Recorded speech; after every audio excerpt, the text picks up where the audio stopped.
Bismillahirrohmanirrohim. Assalamualaikum warahmatullahi wabarakatuh. Hai, perkenalkan, nama saya Lucy Kurniasari. Nomor induk mahasiswa saya 1908306148. Nomor absen 18, kelas 2D, jurusan Bimbingan Konseling Islam atau BKI, Fakultas Usuluddin Adab dan Dakwah, Institut Agama Islam Syekh Nurjati Cirebon. Dosen pengampu Ibu Risladiba MPD, mata kuliah Pendidikan Kewarganegaraan.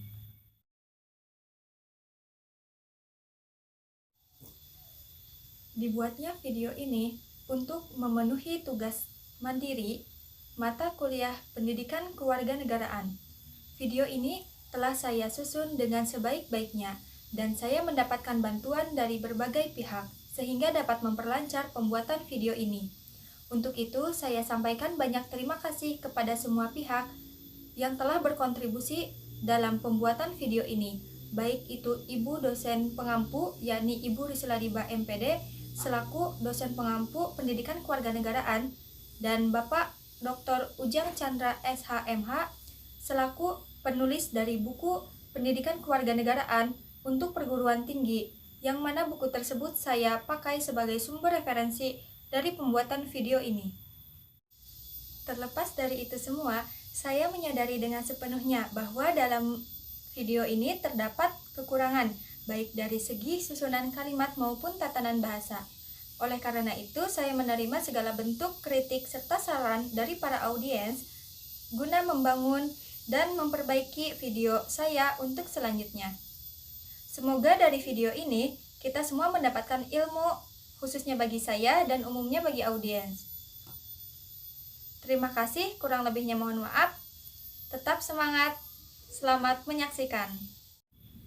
Buku yang saya gunakan sebagai sumber referensi dalam memenuhi tugas mandiri mata kuliah Pendidikan Kewarganegaraan, yakni dalam pembuatan video ini, saya menggunakan sumber referensi berupa buku Pendidikan Kewarganegaraan untuk perguruan tinggi yang ditulis oleh Bapak Dr. Ujang Chandra SSH MH. Ini merupakan buku cetakan pertama pada bulan Juli 2018 yang diterbitkan oleh PT Raja Grafindo Persada yang bertepatan di Kota Depok pada tahun 2018. Dalam video ini, saya akan menjelaskan mengenai materi pembahasan selama satu semester di semester 2 ini. Dalam semester 2 ini, mata kuliah Pendidikan Kewarganegaraan membahas 9 bab pembahasan. Di antaranya, poin pertama, orientasi terhadap pendidikan kewarganegaraan. Poin kedua, sejarah singkat perkembangan Civics, di mana Civics ini berarti nama lain dari pendidikan kewarganegaraan dan akan membahas tentang pendidikan kewarganegaraan. Poin ketiga, memahami identitas nasional sebagai karakter bangsa Indonesia. Poin keempat, memahami negara, konstitusi, dan warga negara. Dan untuk poin kelima, memahami negara hukum, HAM, dan demokrasi. Selanjutnya, untuk poin nomor 6 membahas tentang globalisasi. Poin nomor 7 membahas tentang multikulturalisme. Poin nomor 8 membahas tentang memahami wawasan Nusantara sebagai wawasan nasional Indonesia. Dan yang terakhir, poin nomor 9 membahas tentang memahami ketahanan nasional dan integritas nasional Indonesia. Bismillahirrahmanirrahim. Kali ini saya akan membahas materi pendidikan kewarganegaraan untuk judul nomor 1, yakni orientasi terhadap pendidikan kewarganegaraan. Di sini saya akan membahas 6 sub pembahasan materi dari orientasi terhadap pendidikan kewarganegaraan yang terdiri dari poin A, latar belakang pendidikan kewarganegaraan, poin B, pengertian dari pendidikan kewarganegaraan, poin C, tujuan serta fungsi pendidikan kewarganegaraan, poin D, capaian pembelajaran pendidikan kewarganegaraan, poin E, standar kompetensi dari pendidikan kewarganegaraan, dan yang terakhir poin F, landasan pendidikan kewarganegaraan. Langsung saja di sini saya akan membahas poin A, yakni latar belakang pendidikan kewarganegaraan.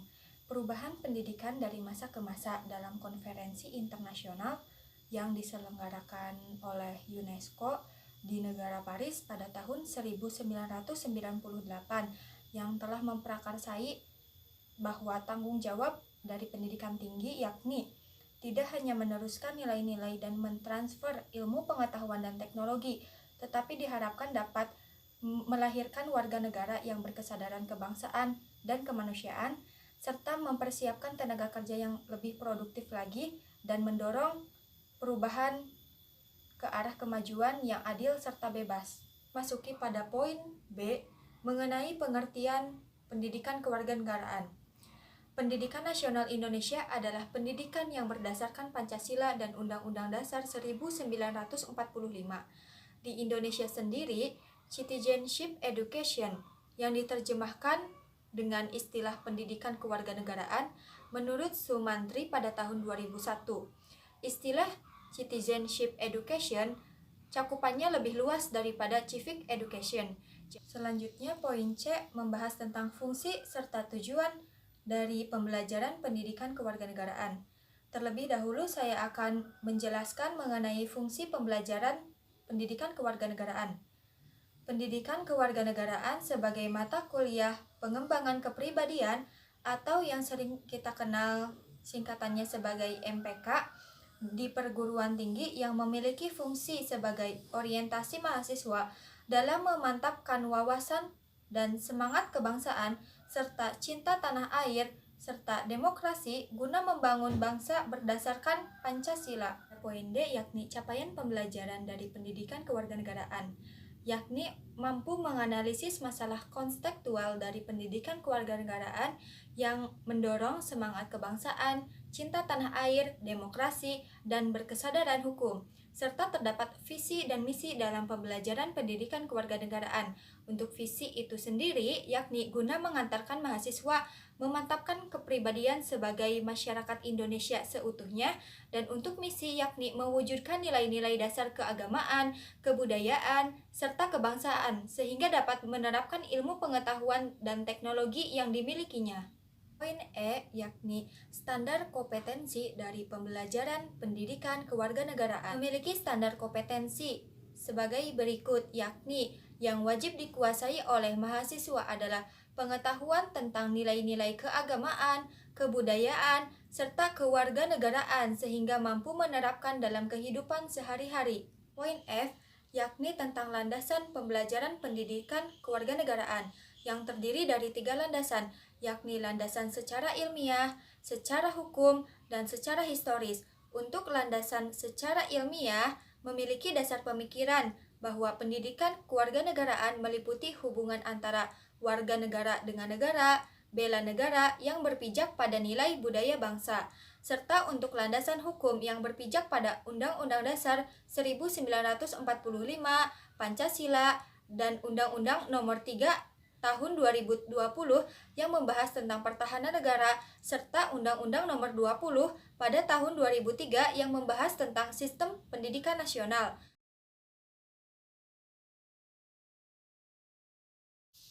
Judul yang kedua, yakni Sejarah Singkat Perkembangan Civics, yang mana Civics ini berarti nama lain dari pendidikan kewarganegaraan dan akan membahas tentang pendidikan kewarganegaraan.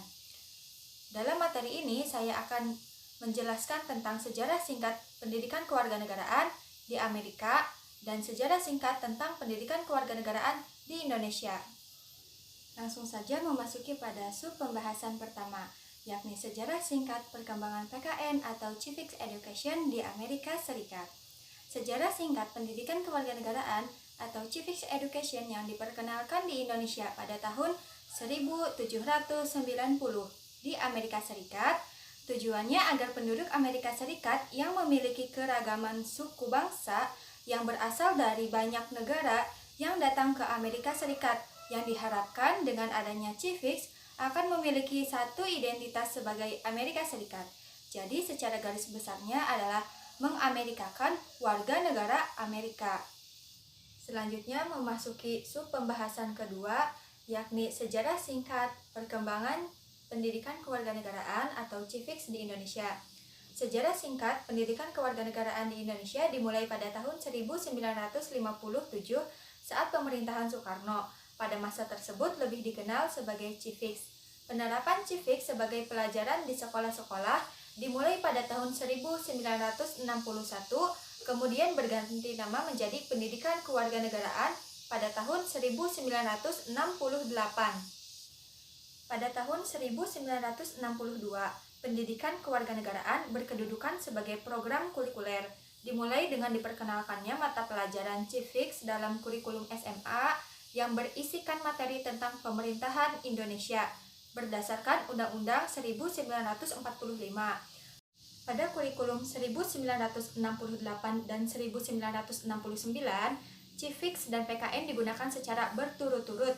Pertama pada kurikulum SD, kedua pada kurikulum SMP, ketiga pada kurikulum SMA yang bertepatan pada tahun 1968, dan yang keempat pada kurikulum SPG pada tahun 1969. Pada tahun 1975, pendidikan kewarganegaraan diubah menjadi PMP yang berisikan materi Pancasila sebagai penghayatan dan pengalaman Pancasila. Mata pelajaran PMP wajib untuk SD, SMP, SMA, SMK, serta SPG.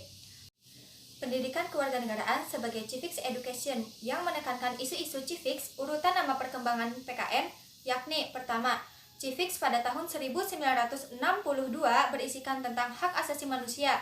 Yang kedua, PPKN pada tahun 1969 berisikan tentang nilai-nilai Pancasila dan Undang-Undang Dasar. Yang ketiga, PMP pada tahun 1984 berisikan tentang nilai dan moral. Yang keempat, Pancasila, dan yang kelima, PKN. Judul yang ketiga, yakni memahami identitas nasional sebagai karakter bangsa Indonesia. Kali ini saya akan membahas 4 sub pembahasan materi yang terdiri dari: pertama, proses berbangsa dan bernegara. Saya akan membahas asal-usul bangsa Indonesia dan asal-usul istilah Indonesia. Yang kedua, identitas nasional. Saya akan membahas definisi, unsur, tujuan, serta faktor identitas nasional. Yang ketiga, Pancasila sebagai identitas nasional bangsa Indonesia. Dan yang keempat, Bhinneka Tunggal Ika sebagai identitas nasional bangsa Indonesia. Poin A, proses berbangsa dan bernegara. Saya akan menjelaskan asal-usul bangsa Indonesia. Asal-usul nenek moyang bangsa Indonesia berasal dari Asia Tenggara yang terjadi pada zaman Neolitikum sampai zaman Perunggu.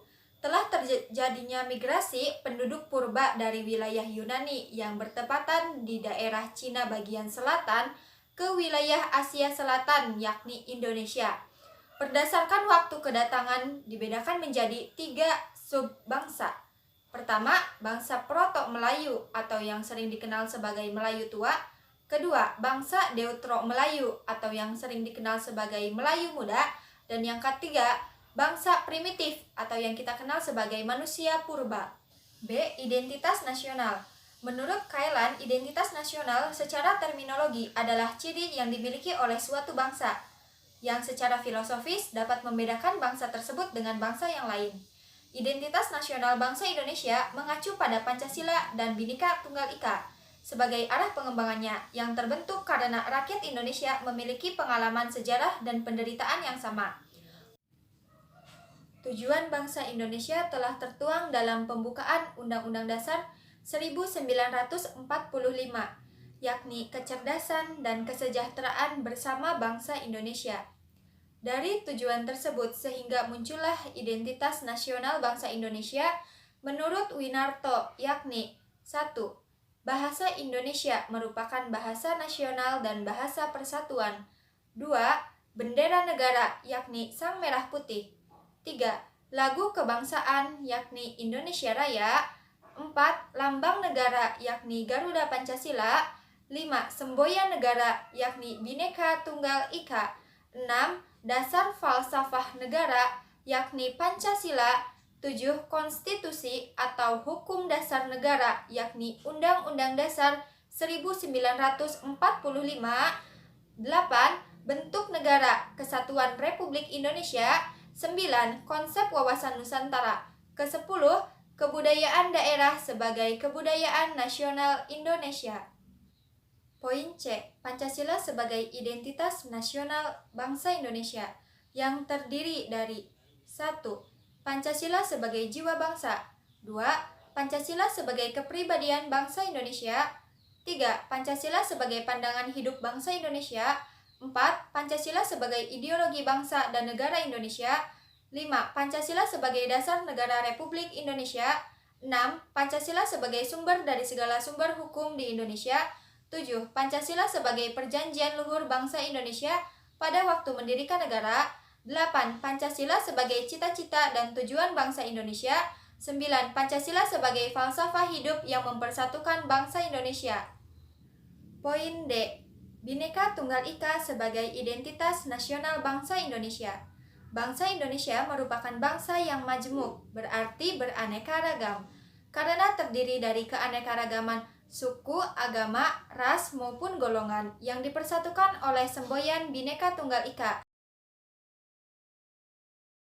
Judul yang keempat, yakni memahami negara, konstitusi, dan warga negara. Untuk definisi negara, yakni secara etimologi, istilah negara berasal dari kata status atau statum dari bahasa Latin, yang berarti suatu keadaan tegak dan tetap. Berdirinya suatu negara harus memenuhi unsur-unsur tertentu yang telah ditetapkan pada Konferensi Montevideo di Amerika Serikat pada tahun 1993, yakni harus memiliki penduduk yang tetap, memiliki wilayah tertentu, memiliki pemerintah, dan kemampuan untuk mengadakan hubungan dengan negara lain. Macam-macam bentuk negara. Secara umum, bentuk negara memiliki dua bentuk, yakni negara kesatuan atau unitary state dan negara serikat atau federasi. Negara kesatuan yakni kekuasaan sepenuhnya berada di tangan pemerintah pusat. Pada pelaksanaannya, negara kesatuan memiliki dua macam, yakni negara kesatuan sistem sentralisasi dan negara kesatuan sistem desentralisasi. Untuk negara serikat atau federasi, yakni suatu negara mempunyai negara bagian. Jika dilihat dari cara memimpin, negara dapat dikategorikan menjadi tiga, yakni sistem monarki, sistem oligarki, dan sistem demokrasi. B. Memahami konstitusi. Konstitusi atau konstituante adalah sebuah norma sistem politik dan hukum. Bentukan pada pemerintahan negara biasanya dikodifikasikan sebagai dokumen tertulis. Tujuan konstitusi menurut C.F. Strong adalah membatasi tindakan sewenang-wenang pada pemerintah, menjamin hak-hak rakyat yang diperintah, dan menciptakan pelaksanaan kekuasaan yang berdaulat. C. Memahami warga negara.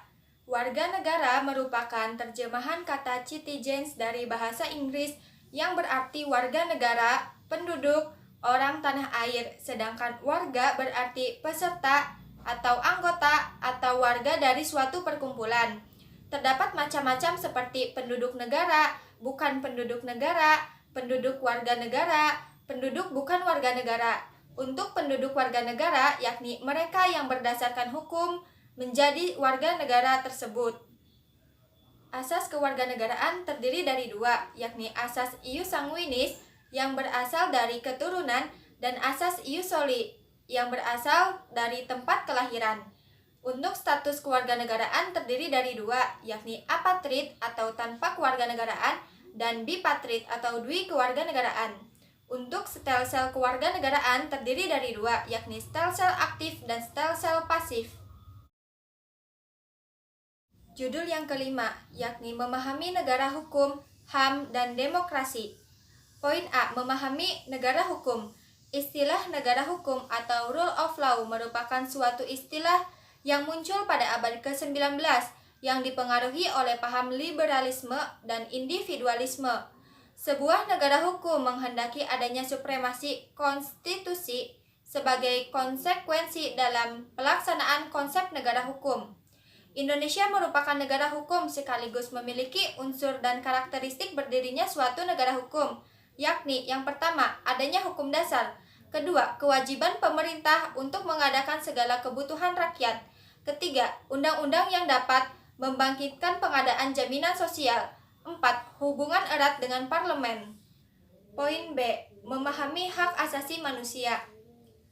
Perlindungan atas HAM atau Human Right telah diatur dalam Konferensi Perserikatan Bangsa-Bangsa tentang Universal Declaration of Human Rights pada tahun 1948. HAM merupakan terjemahan dari istilah Human Right dalam bahasa Inggris yang berasal dari pengertian fundamental right yang berasal dari hukum dasar.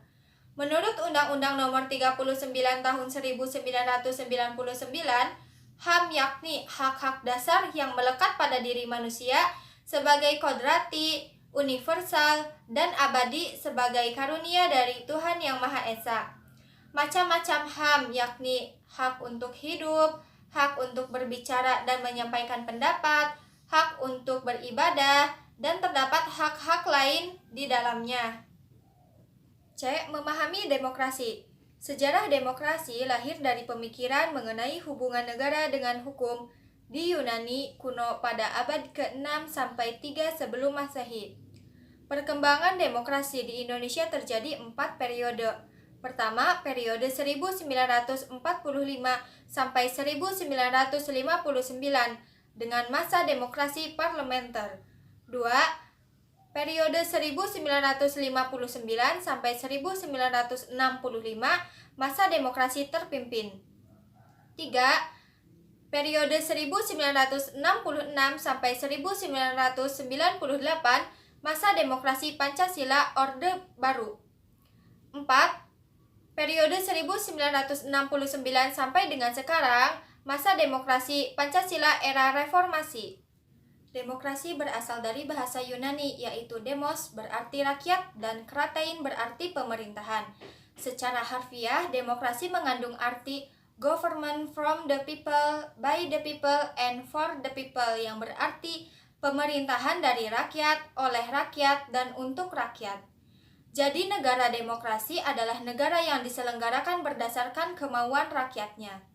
Demokrasi Pancasila yakni paham demokrasi yang bersumber pada pandangan hidup atau falsafah hidup bangsa Indonesia yang digali dalam kehidupan bangsa Indonesia guna mencapai tujuan bangsa Indonesia yang tercantum dalam pembukaan Undang-Undang Dasar 1945.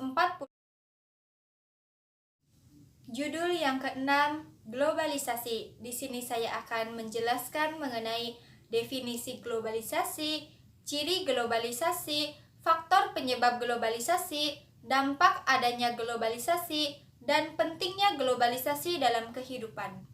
Definisi globalisasi. Globalisasi berasal dari kata globe yang artinya bola dunia.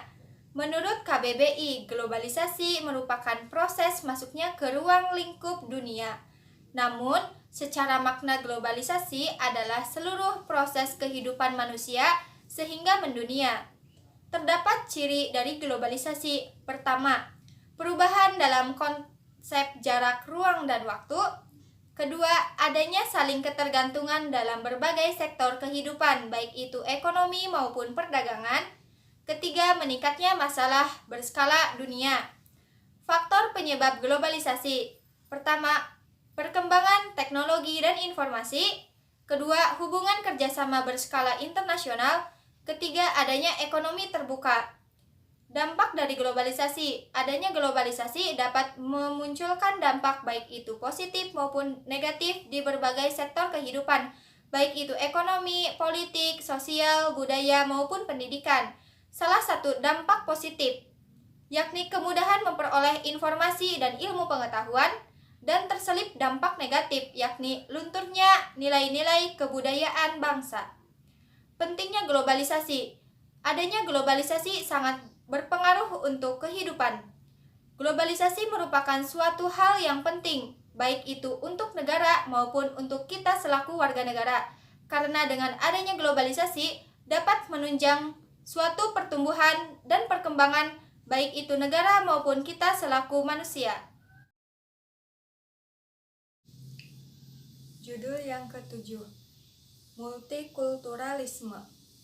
Di sini saya akan menjelaskan mengenai definisi multikulturalisme, definisi masyarakat multikulturalisme, ciri dari masyarakat multikulturalisme, dan Indonesia termasuk ke dalam masyarakat multikulturalisme. Memasuki pada poin A, yakni definisi multikulturalisme, yakni pandangan seseorang yang mengesampingkan perbedaan dalam ragam kehidupan di dunia.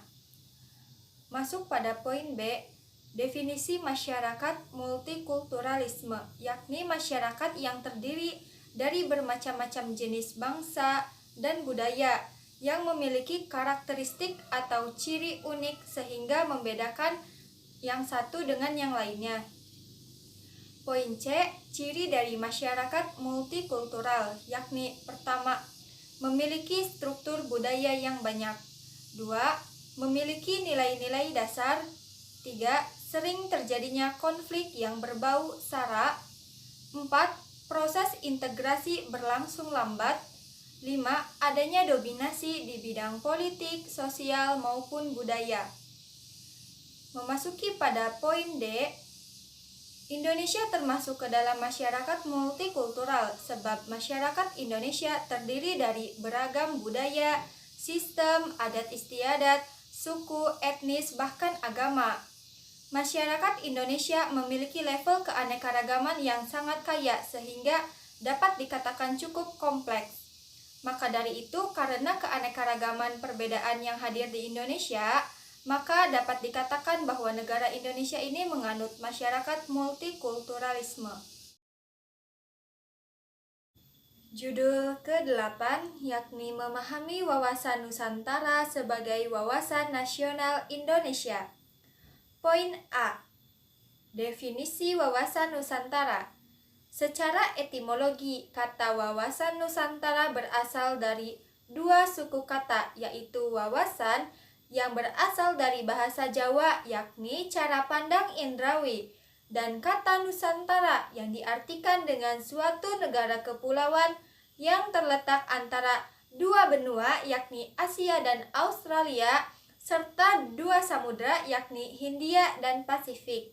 Jadi wawasan Nusantara diartikan dengan cara pandang bangsa Indonesia tentang diri dan lingkungannya berdasarkan Pancasila dan Undang-Undang Dasar 1945 serta sesuai dengan garis geografis wilayah Nusantara yang menjiwai kehidupan bangsa Indonesia dalam mencapai tujuan dan cita-cita nasionalnya. Poin B. Definisi wawasan nasional. Wawasan nasional secara etimologi diartikan sebagai cara pandang suatu bangsa tentang diri dan lingkungannya yang dijabarkan dari dasar falsafah dan sejarah bangsa Indonesia dengan posisi dan kondisi geografisnya untuk mencapai tujuan dan cita-cita nasional Indonesia. C. Faktor wawasan Nusantara. Terdiri dari dua, yakni asas kepulauan Indonesia dan konsep tentang wilayah Indonesia. D. Tujuan wawasan nasional, yakni pertama, penjabaran tujuan nasional yang telah diselenggarakan dengan kondisi, posisi, dan potensi geografis Indonesia dan kebinekaan. 2. Pedoman pola tindakan dan pola pikir kebijakan nasional. 3. Hakikat wawasan Nusantara, peraturan dan kesatuan dalam kebinekaan. F. Fungsi wawasan Nusantara, yakni pertama, menumbuhkan kesadaran paham dan semangat kebangsaan Indonesia. 2. Meningkatkan kecintaan pada tanah air. 3. Menumbuhkan kesadaran dan paham tentang tanggung jawab warga negara terhadap Negara Kesatuan Republik Indonesia. F. Asas wawasan Nusantara yang terdiri dari 1. Asas kepentingan bersama. 2. Asas keadilan. 3. Asas kesetiaan. G. Wajah wawasan Nusantara. Wajah wawasan Nusantara sebagai wawasan nasional yang melandasi konsep ketahanan, pembangunan nasional, pertahanan, keamanan, dan kewilayahan. Poin H. Kedudukan wawasan Nusantara, yakni 1. Wawasan Nusantara sebagai geopolitik bangsa Indonesia. 2. Ketahanan nasional sebagai geostrategi bangsa Indonesia. I. Implementasi wawasan Nusantara yang terdiri dari 1. Wawasan Nusantara sebagai pancaran falsafah Pancasila yang tertuang dalam sila-sila di dalam Pancasila. 2. Wawasan Nusantara senantiasa berorientasi pada kepentingan aspek kehidupan, baik itu politik, sosial, ekonomi, maupun budaya. 3. Wawasan Nusantara senantiasa dalam pembangunan nasional sebagai satu kesatuan, baik itu politik, ekonomi, pertahanan, maupun keamanan. Judul yang ke-9, memahami ketahanan nasional dan integritas nasional Indonesia. A. Definisi ketahanan nasional. Istilah ketahanan nasional yang berasal dari bahasa Inggris sebagai National Resilience secara etimologis yang berasal dari kata tahan yang berarti tahan penderitaan, tabah, kuat, guna menghadapi segala bentuk tantangan dan ancaman yang ada, guna menjamin kelangsungan hidupnya. B. Konsep ketahanan nasional. Dalam garis-garis besar haluan negara atau GBHN, terdapat 3 wujud konsep ketahanan nasional, yakni ketahanan nasional sebagai suatu metode berpikir sekaligus sebagai suatu pendekatan yang mengacu kepada pengalaman empirik yang merujuk pada konsep pengaturan berbangsa dan bernegara. C. Unsur ketahanan nasional, yakni ketangguhan, keuletan, identitas, integritas, ancaman, gangguan, hambatan, dan tantangan. D. Landasan ketahanan nasional terdapat dalam Pancasila sebagai landasan ideal, Undang-Undang Dasar 1945 sebagai landasan konstitusional, dan terdapat dalam landasan yuridis, landasan historis, landasan visioner atau wawasan Nusantara, landasan konseptual, dan landasan doktrinal. E. Asas ketahanan nasional, yakni 1. Asas kesejahteraan dan keamanan. 2. Asas kehidupan. 3. Asas mawas diri ke dalam dan mawas keluar. 4. Asas kekeluargaan. F. Sifat ketahanan nasional, yakni mandiri, dinamis, wibawa, dan kerjasama. G. Pengaruh ketahanan nasional. Dengan adanya ketahanan nasional, bangsa Indonesia dan negara akan merasa tenang, aman, dan sejahtera karena aspek ketahanan nasional. H. Integritas nasional. Integritas nasional merupakan upaya menyatukan seluruh unsur suatu bangsa Indonesia dengan pemerintahan dan wilayahnya. Integritas sangatlah penting bagi negara Indonesia sebab integrasi masyarakat merupakan kondisi yang diperlukan bagi negara untuk membangun kejayaan nasional demi mencapai tujuan yang diharapkan. Indonesia merupakan negara yang majemuk, yang berarti beraneka ragam, yang menyimpan potensi konflik yang cukup besar, baik itu konflik yang berskala vertikal maupun yang berskala horizontal. Maka dibutuhkan strategi integrasi untuk menyatukan bangsa Indonesia. Di antara strategi tersebut yakni dengan menggunakan cara asimilasi, akulturasi, dan pluralis yang diharapkan dapat mewujudkan integrasi negara Indonesia. Cukup sekian dari saya yang telah memaparkan 9 bab pembahasan dalam materi mata kuliah Pendidikan Kewarganegaraan selama 1 semester di semester 2 ini. Kurang lebihnya mohon maaf. Tetap semangat. Wassalamualaikum warahmatullahi wabarakatuh.